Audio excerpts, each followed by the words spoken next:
Well, good morning, everyone. Nice to see you here today on a Monday morning. I hope the weather is acceptable where you are. But if it isn't, don't complain because it won't do any good anyway. Welcome to New Cosmic Knowledge. I'm very happy to have Stephanie Lynn with us today. If you don't know about Stephanie, let me give you a little bit of a lowdown on her right now. She does a lot of great work, and she has a great YouTube channel that you're looking at here, Stephanie Lynn Coaching. So make sure you go over. You see the URL up there. Make sure you go, and I put it in the box below. So make sure you go and subscribe to her YouTube channel. And she also has a super website here. And what Stephanie does basically is tries to remind you, and I love this, that everything you want in life starts with you. Healing, surviving, and thriving. After divorce, heartbreak. Are you going through a breakup? Are you ending a relationship?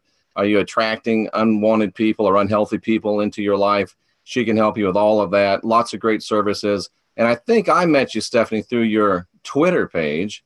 So she's really? a real nice Twitter page as well. And I don't know if you guys, some of you here on YouTube have seen it or not, but I have a Twitter page as well. So if you want to follow me there at UNindoctrinate. So Stephanie, tell us a little bit about you and about your work.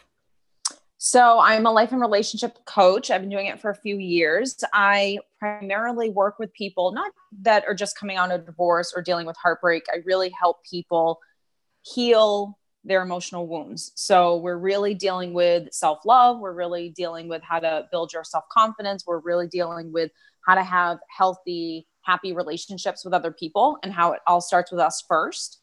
So really uncovering, all of that negative stuff, all those wounds, all the baggage that we carry around with us into relationships, healing that so we can move forward and teach people how we want to be treated, be able to communicate with others effectively in a healthy way, and just, build a great life for yourself. And like I said, everything in life starts with you. So that's always been my tagline because it really does. Interesting. And my tagline kind of is unindoctrinate yourself. And those two kind of go together because we really do. I can imagine, I'm thinking about unindoctrinate yourself in a spiritual / religious context. But boy, if there's anything that we're indoctrinated about, it'd be relationships, wouldn't it be? Mm-hmm. Yeah, definitely. For sure. Relationships are why we're here. That's the basis of us being humans. That's why we're different from animals. And I think that most people have real trouble with relationships with other people because they have trouble with the relationship that they have with themselves. That gets to the first question I wanted to ask you, because arguably, I think relationships are probably some of the most treasured and cherished things that people want. If you had to ask, if you went out on the street and randomly asked 100 people, what do you really want? I think a great relationship would be very, very high on that list. And it boggles my mind, Stephanie, that we want great relationships more than anything else. Most of us would do anything to have a great relationship. And why, if we want great relationships so badly, why do we suck at them so much? Well, a few things. Number one, I think we weren't taught how to have a relationship with ourselves. We weren't taught how to have healthy self-talk. We weren't taught how to validate ourselves. We weren't taught how to take responsibility for what it is that we're feeling. We weren't taught how to deal with uncomfortable, quote, negative emotions, right? Sadness, anger, rejection, things of that sort. So when we're not taught that, we very much will seek it out in someone because we all need that. We need self-talk. We need encouragement. We need love. We need motivation to be a human being, right? But when you don't know how to do that for yourself, you seek it in relationships or external things. Like I said, we're all here for relationships, but I think the reason why we're not good at them at times is because we haven't learned how to give ourselves a lot of the tools that we expect other people to give us. Interesting. I've said a lot, tell me if I'm right or wrong, that we tend to attract people at our own level of dysfunction. 100%. And you're attracting everyone in your life is there for a reason. So are you going to learn the lesson that this person's trying to teach you, whether it's good or bad? That's a real problem that people do have, is they don't want to. And when people come to me and say, I keep attracting the same person over and over again. And I'm like, well, you're missing the lesson. They're there to teach you something about yourself for you to grow and level up and rise up. And if you don't ever learn the lesson, then you keep making the same mistakes over and over again. Absolutely. And I'll tell on myself a little bit. I was married for 16 years. I was a minister. My wife decided that she liked my piano player better than me, so she left with him. And I was married for 16 years. And then over the next 18 months, I just had one crazy relationship after another, one high drama, and I'm sitting there one day asking myself, why am I attracting all these quote unquote crazy women? And then I realized there was only one common denominator in all of those relationships, and it was me. And I literally went on like an 18-month fast. I didn't even have a girl cut my hair. I just completely cut myself. You're like, don't talk to me. Don't even talk to me. And, I haven't had any marriages or divorces since then, Stephanie, so it might be working a little bit. Yeah. Well, I always tell people, when you end a relationship and you do that kind of work, right? You're a little introspective and you want to say, okay, I'm the common denominator, which is great, right? You're taking responsibility. And then you do all that work on yourself. The real test is not the work. People think, oh, I'm doing all this work on myself and it's hard and it's pain. And I'm bringing up all of this stuff from my past and trying to heal it, create new habits. And yes, all of that stuff, it's work, right? You're trying to change the old and create new. That's not something that happens overnight. And I think a lot of people want quick fixes. That's not how this stuff works. This is microwave mentality. Exactly. This is a lifelong practice. And what I tell people is, the stuff that you learn in personal development, the stuff that you work on yourself, you're forever going to work on it. It gets easier and easier, but Oprah still has fear. A Tony Robbins still has fear. What happens is they know how to squash it and deal with it faster than someone that has never done this kind of work before. But the real test is not the work that you do on yourself. It's when the situation arises in your life where you have to rise up, where you meet the person with red flags. Did you practice? Did you work enough on yourself that you spot that right away? Right? That's the real test. Yeah.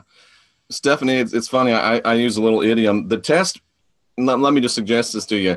Is the test really seeing the red flag, or is the test seeing the red flag and resisting the urge to get your spray paint and paint it green? That's really good. Yes, no, definitely. Well, yeah, that is the real test, is taking things for what they are, not trying to change what's in front of you, right? Not trying to project what you want it to look like and what you want it to be.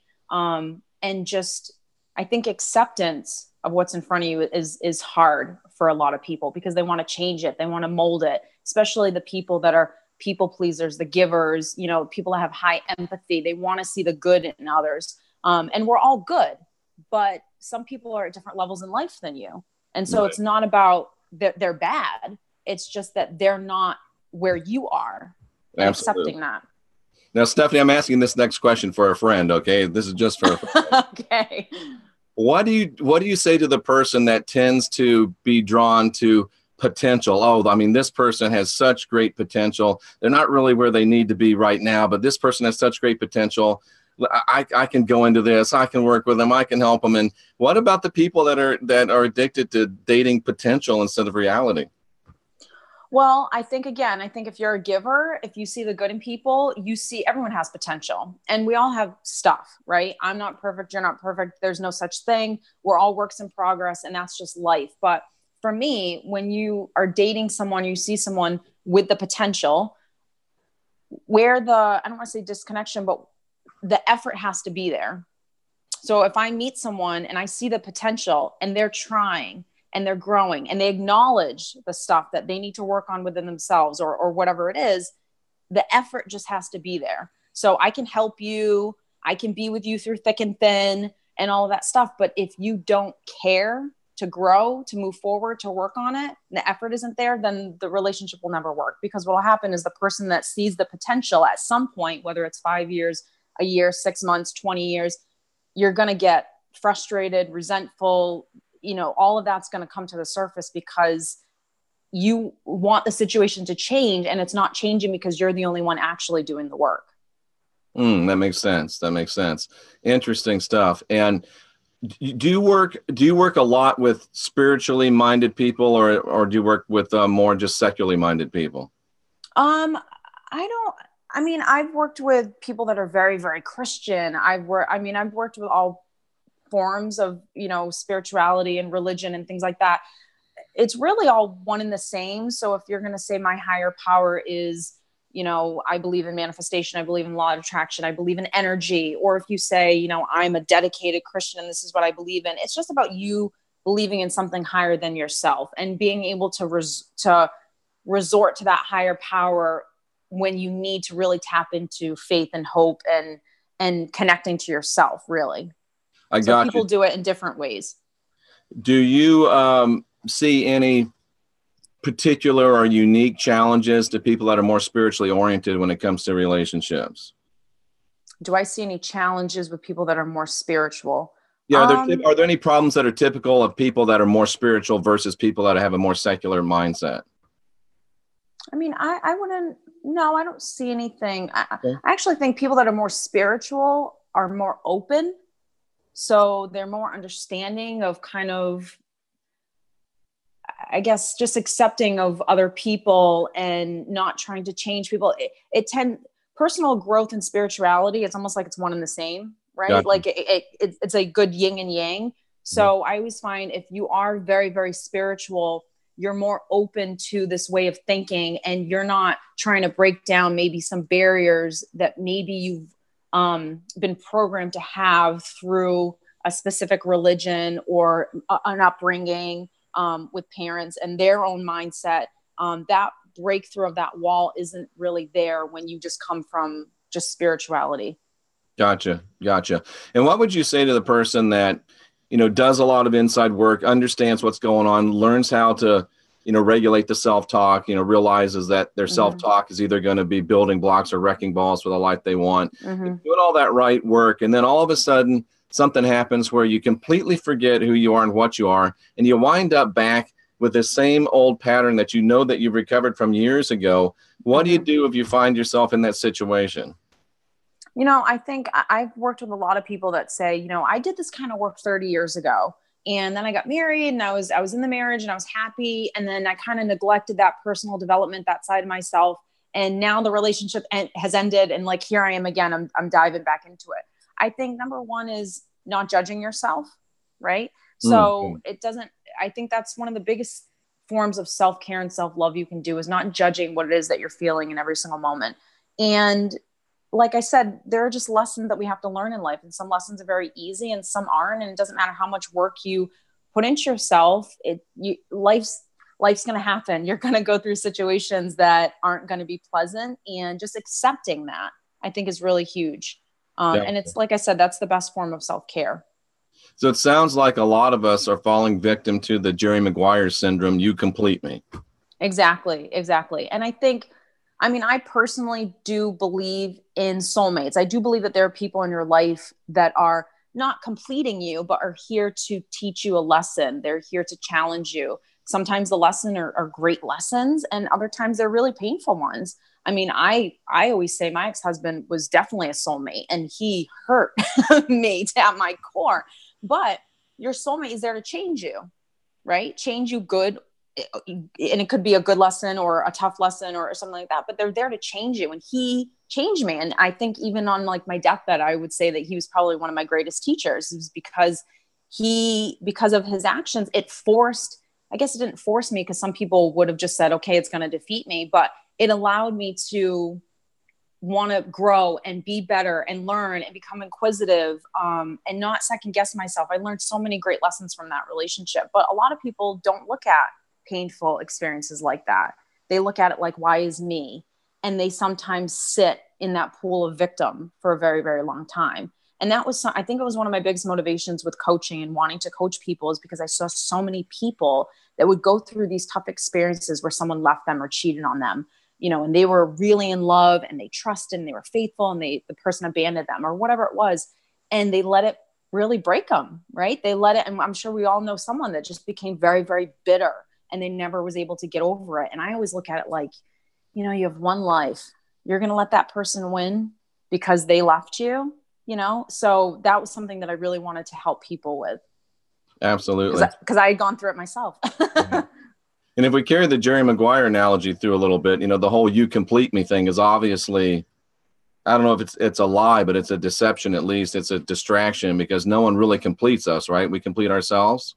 100%. And I think that's very codependent, right? Absolutely. That's 100% codependent. And I think when that movie came out and those lines, or not even just that movie, I mean, think about it, you know, Cinderella, Yeah. and the prince is supposed to come and save her because she's being tortured by her stepmother or whatever it is. It's the reality of life is no one is going to save you. No one is going to complete you. And when you come from that, that's lack. That means that I can't actually take care of myself. That doesn't mean that we don't want a partner or even need a partner, right?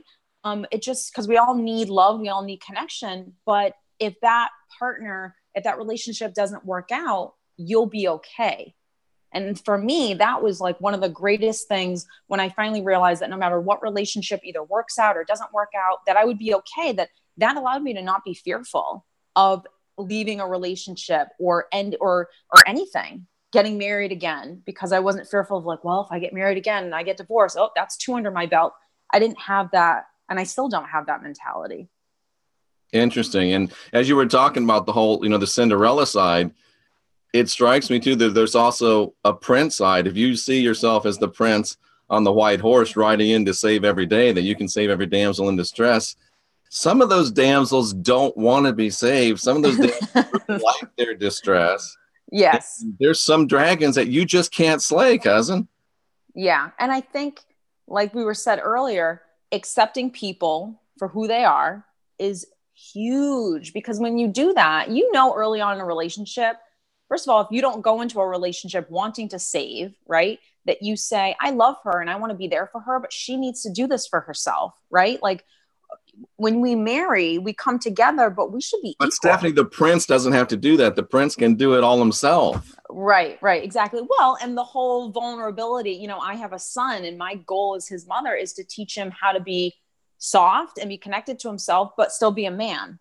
I'm trying to figure out how to do that since I'm not a man, but, teaching him how to have that mental toughness, that regardless of him being a boy or a girl, it doesn't matter. I think you should be raised, in my opinion, raising children kind of the same way in terms of being connected to yourself, but also mentally being tough to pull through fear and stress and doubt and all of those things.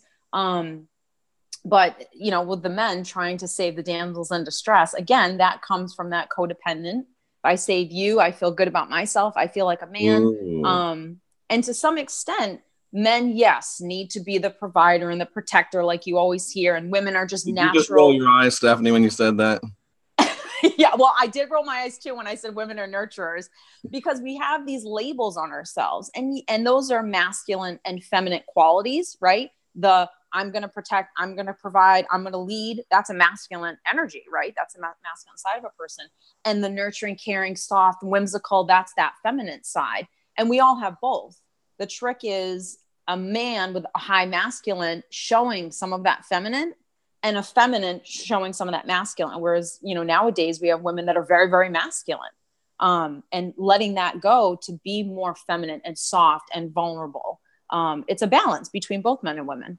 I think that's a huge key you just hit. We do have a lot of women these days that are uber masculine, if we can say that. And we got a lot of men that are kind of uber feminine too. We got a lot of guys that aren't stepping up to the plate, or at least aren't bringing a bat with them when they do step up to the plate. And it's a situation that has to be realized, I think, and addressed. And both the sexes have to step up and really, we have to be willing to take the risk of being our true feminine or our true masculine selves. And I think unleashing the story as to why you can't tap into the other.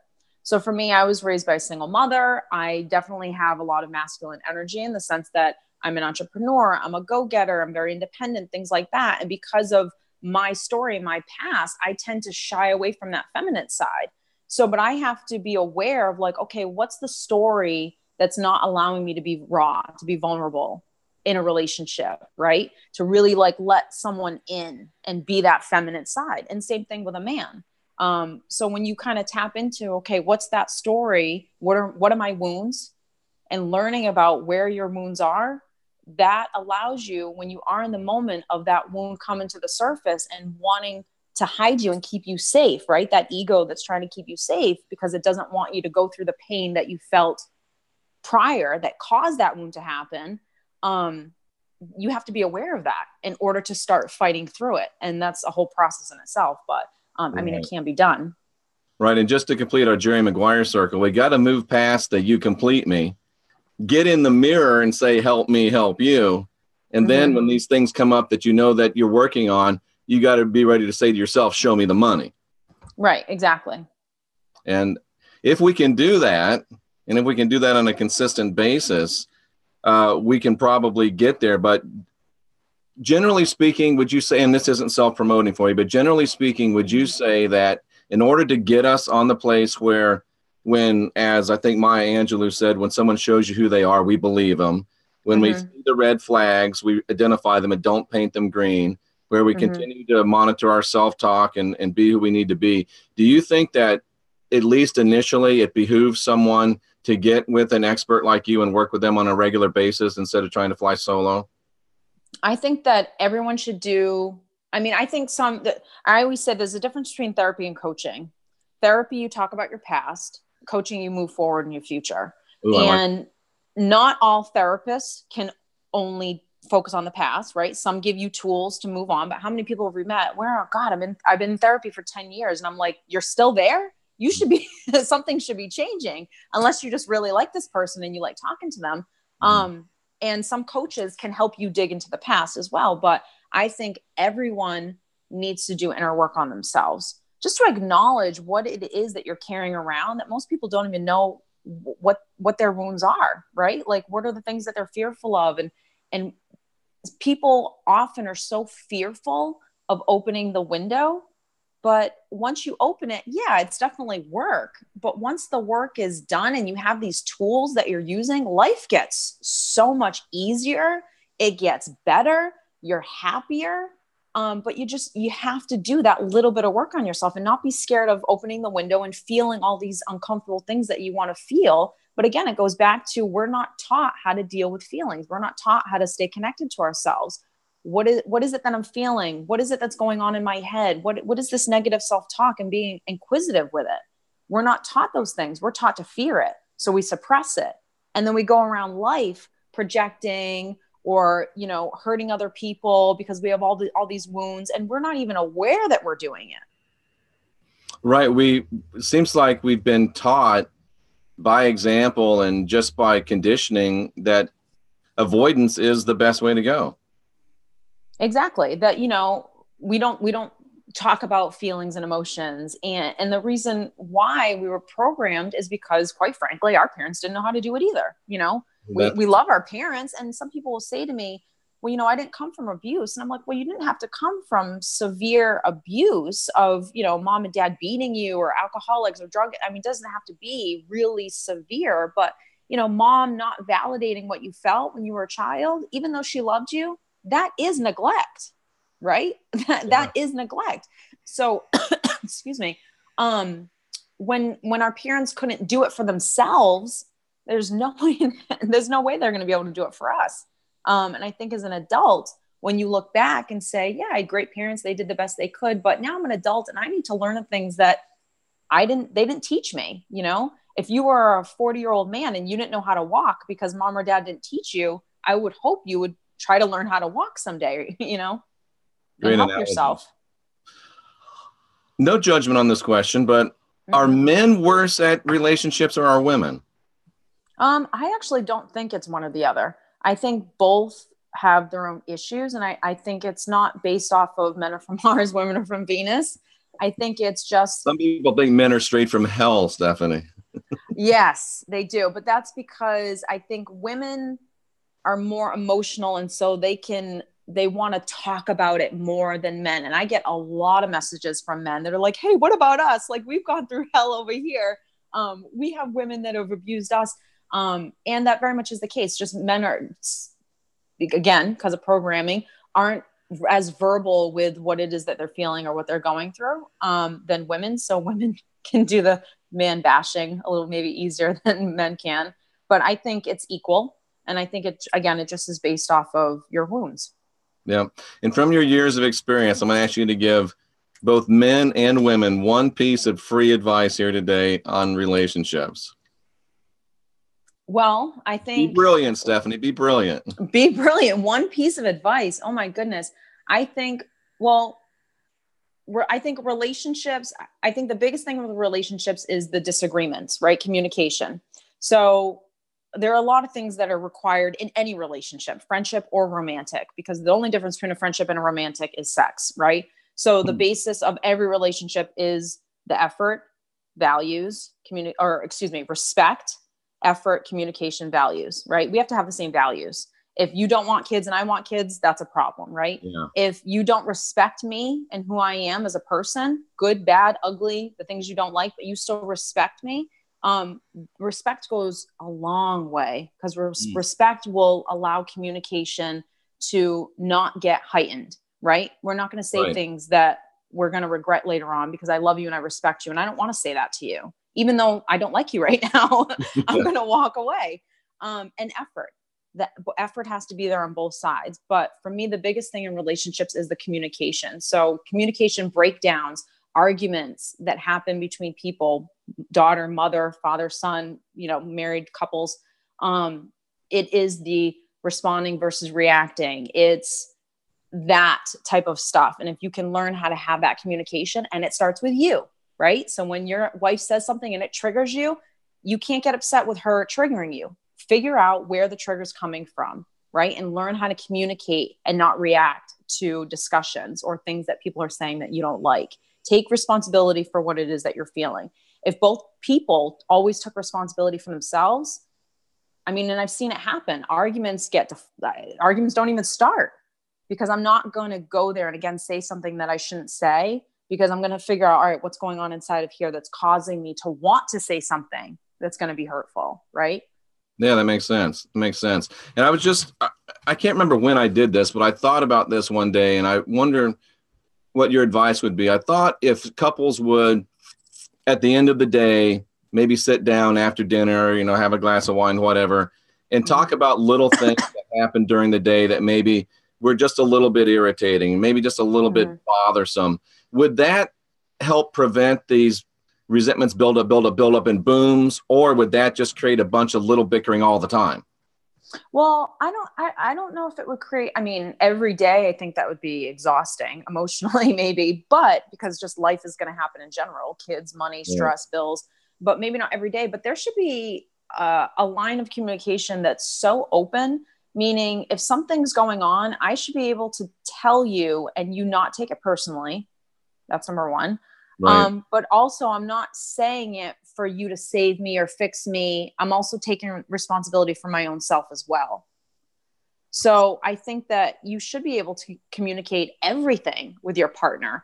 But you have to not beat around the bush. So many times, think about it, when we go to couples therapy, most of the times people now at that point, it's just bashing. We're blaming, right? There's no acknowledgement of what am I actually doing that's causing this to happen. But, I think, if you can just be open with someone and not beat around the bush with it and know exactly what you want. If you know what you want in a relationship, if you know what your standards are, if you know what respect looks like, if you know what are the things that I will and will not tolerate, when they come about in your life, you'll be able to communicate that with someone and you'll be able to show them, this is what I need step by step, not be passive aggressive or give the silent treatment or any of that stuff. When something happens that maybe was hurtful to you, you're able to communicate it effectively. Yeah. And how tough is it, do you think, when you do know your non-negotiables, like you said, there's things that you will accept and won't accept. And when they do happen in a relationship, how hard is it to actually say, okay, we talked about it. That's a non-negotiable. You did that once. I've told you I can't live with that. And they do it again. How tough is it to actually say, okay, this is my non-negotiable. I've got to go now. Well, I think a non-negotiable is different than us being humans and accepting someone for flaws.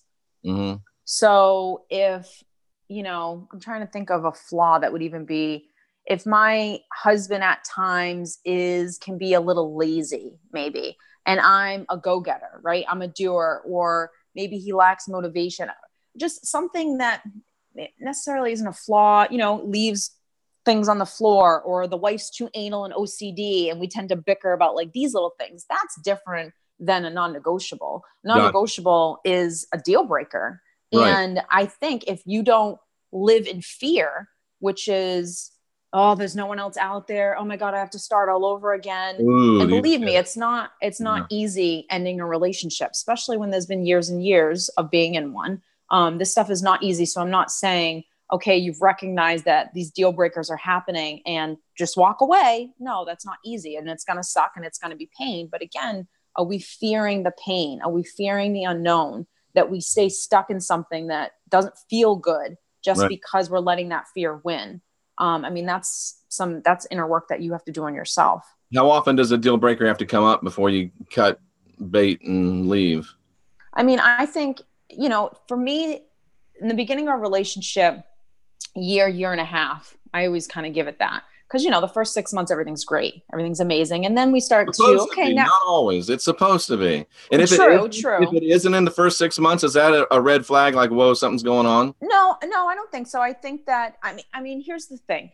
Whether it's 3 months, 2 weeks, or whatever, if a life situation happens where you guys are tested in month 3, then you're being tested. So now you see how someone can rise up, right? Now you start seeing someone's character, really. Gotcha. And when you start to see someone's character and you say, I like you and they like you, and that's mutual, but you say, this is something that bothers me. This is a non-negotiable, right? This is something that really bothers me and I need it to change. And this is how I need it to look.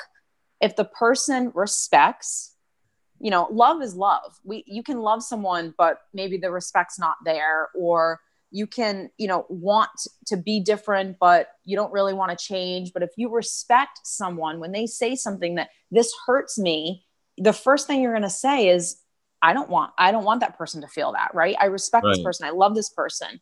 So even though I'm doing this, if it hurts him, if it hurts her, I need to rise up. I need to change what I'm doing in order to be a better human being, and vice versa, right? This is why we're always challenging each other to grow and to learn. But if the effort's not there and the change isn't happening, then you have to be able to acknowledge, okay, I've communicated this. I told you what I would like, how I would like it to look. And if you love and respect me and the effort's there, you're going to see progress being made. And if no progress is being made, then I always say the effort has to be there. Yeah, you use that word a lot, effort. Yeah. That's a big deal. Yeah.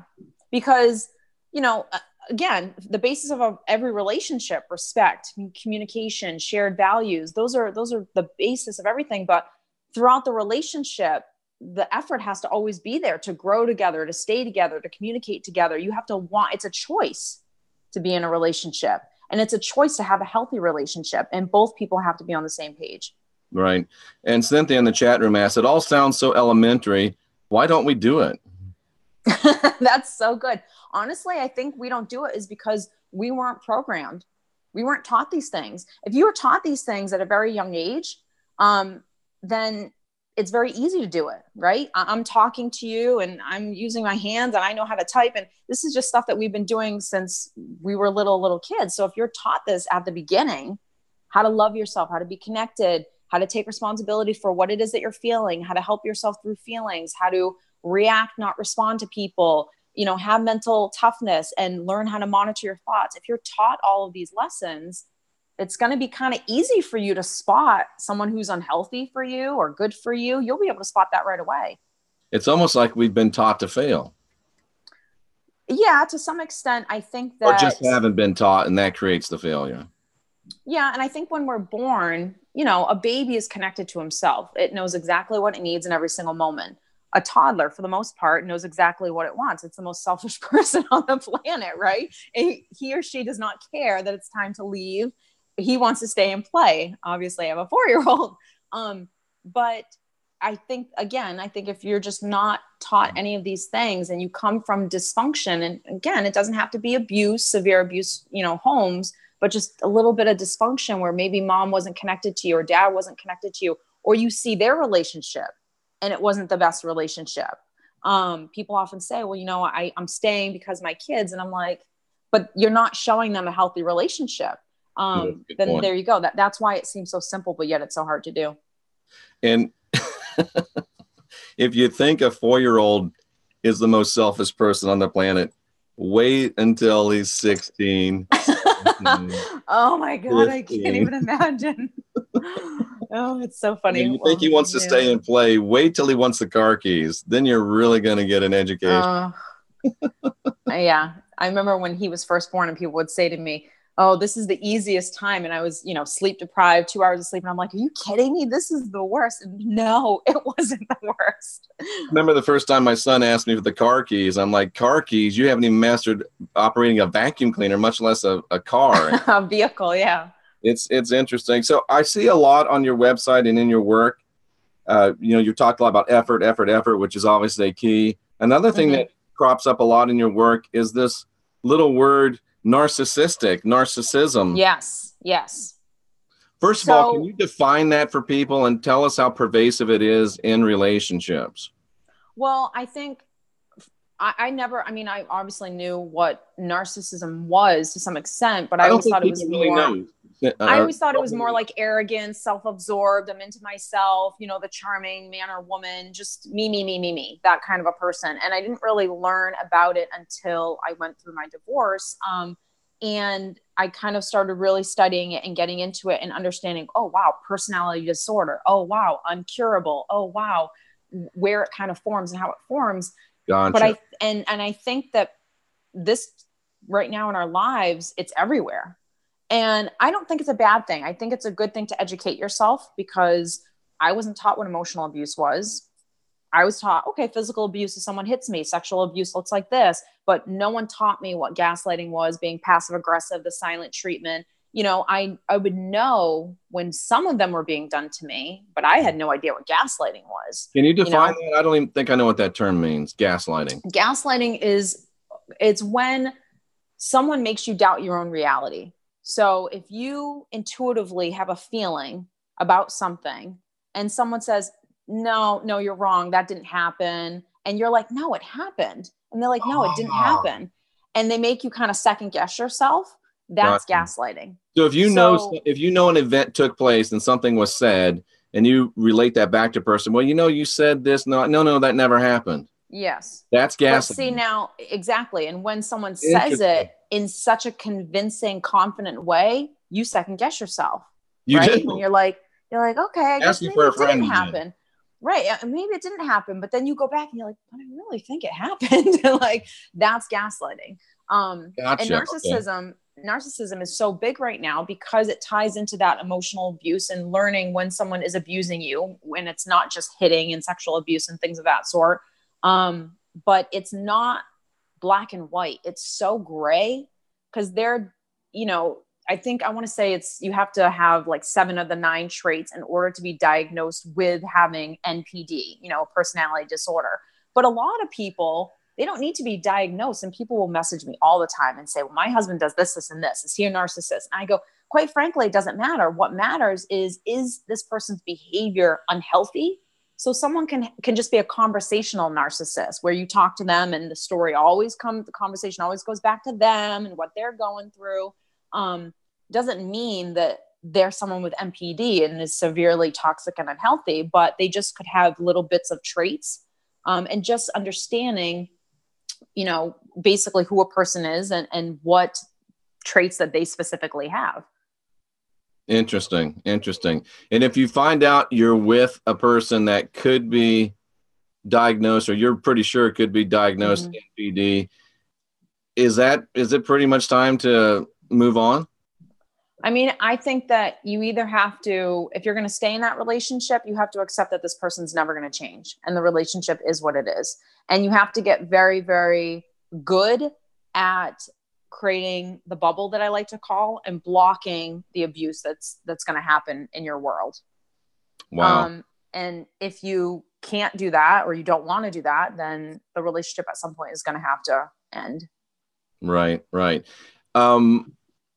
Does narcissism necessarily merge into like sociopathy and psychopathy, or are those completely different animals?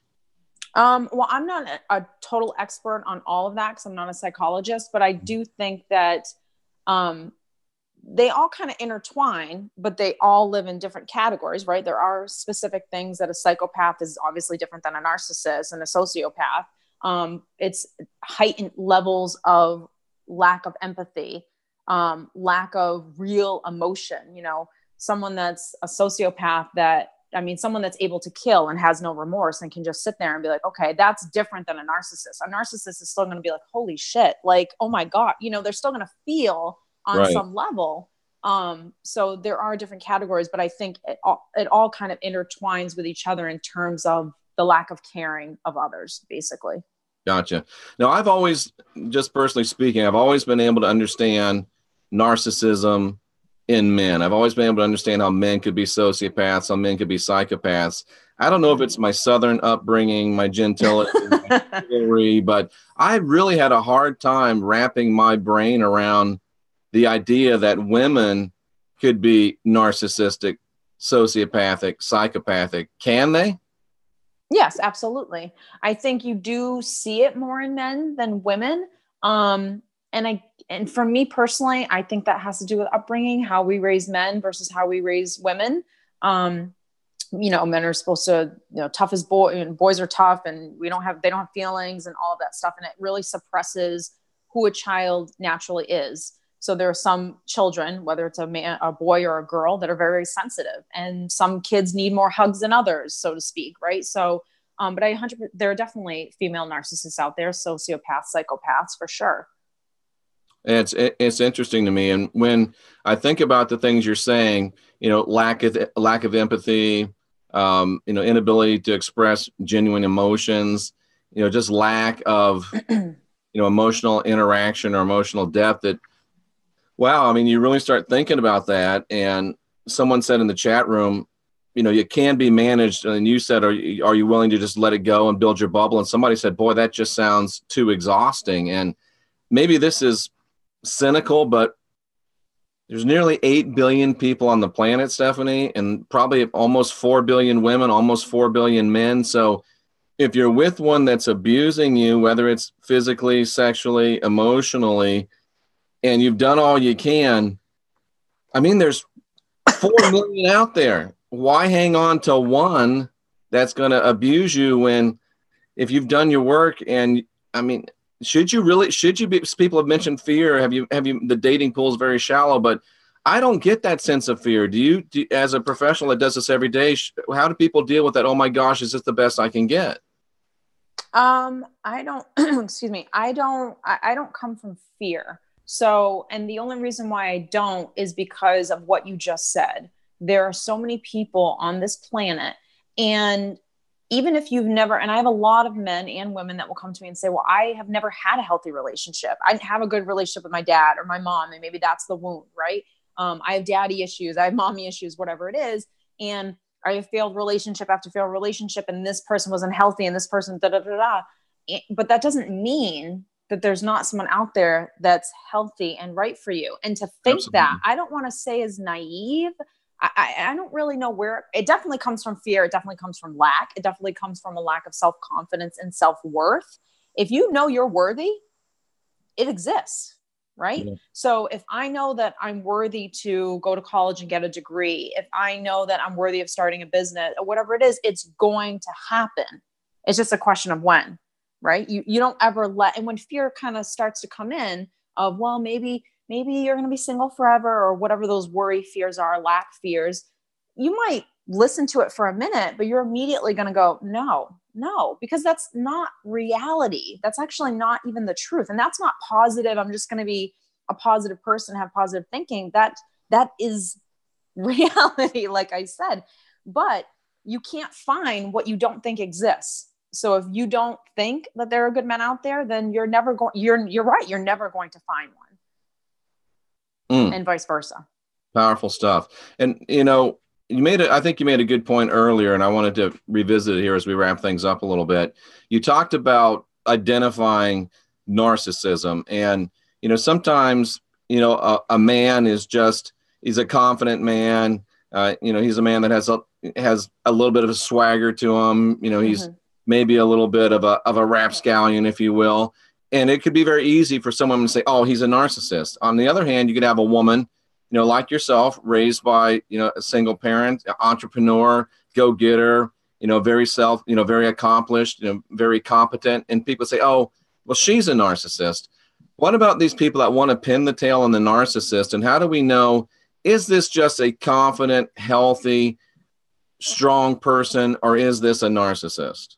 Well, again, I think that there can be a charming, confident man that is healthy, but, and same thing with a woman. I think where you kind of, will know whether or not someone is just when you get to know them, just when they start to expose who they really are. And even if, in the beginning phase of a narcissist relationship, man or woman, there's a grooming phase.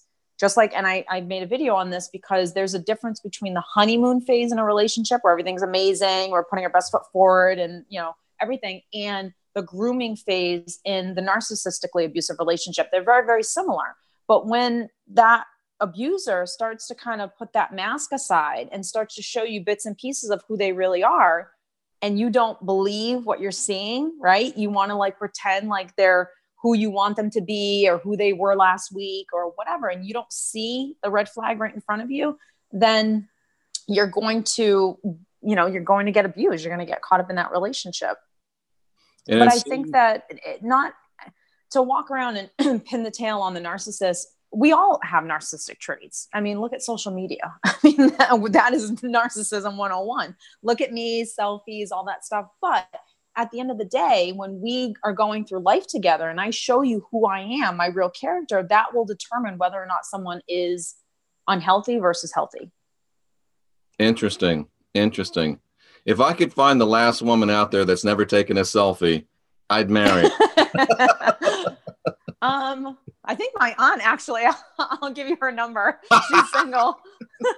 She refuses. I'm like, why? Just go on social media. She's like, I will not. I'm like, okay. It is my friend Jay Campbell, who's one of the great hormone optimization and physicality guys. He's helped me in a year lose 60 pounds and put on 15 pounds of muscle, really transform my life. And he is of the firm conviction that gaming has ruined men and social media has ruined women. So for what? Yeah. How does that echo to you at doing what you do? I think social media, for all of the flaws in terms of the narcissism, like, look at me, my life's perfect, no one really shows their true colors. There's so much good stuff that comes of it. And I see it every day when I post a video or when whatever, and people reach out. I mean, YouTube, like, and there's this connection. So for every pro, there's a con, and you can't get too wrapped up into social media and all the negative aspects of it, because there's going to be negative aspects to everything that we do in life. But I think the pros that have come of the internet and YouTube and social media, I think they definitely outweigh the cons, because when I was going through my stuff, if I didn't have YouTube, I mean, I dove into this. I watched every video. I was about every coach, and just that connection and getting into chat rooms and talking to people that have gone through similar things and learning from everyone else's experiences. I mean, think about this. 20 years ago, 30 years ago, we didn't have this stuff. And that's why the level of consciousness wasn't on a high, wasn't rising like it is now. And people are becoming aware of these things and they're growing and they're learning. This wasn't really the case years and years ago. You had to really dig to find help and read books, and really, you have to make a lot more effort to kind of grow. Now resources are everywhere for this stuff. So you still have to do the inside job. Absolutely. But it's right in front of you. Just take it. We do have all the tools that we need now. Ignorance is no longer an excuse. No. We have what we need. It's just, are we going to put forth the effort? Are we going to do what we need? Yeah, exactly.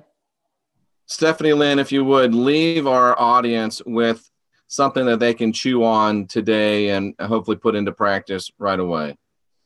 I think everyone should be feeding their minds. So be very careful of the things that you put your attention into, whether that's the news, even music. You listen to some songs, they're so codependent So just be careful of the things that you're focusing on. Be careful of the songs that you're repeating, the things that you're repeating every single day, because that is manifesting in your life.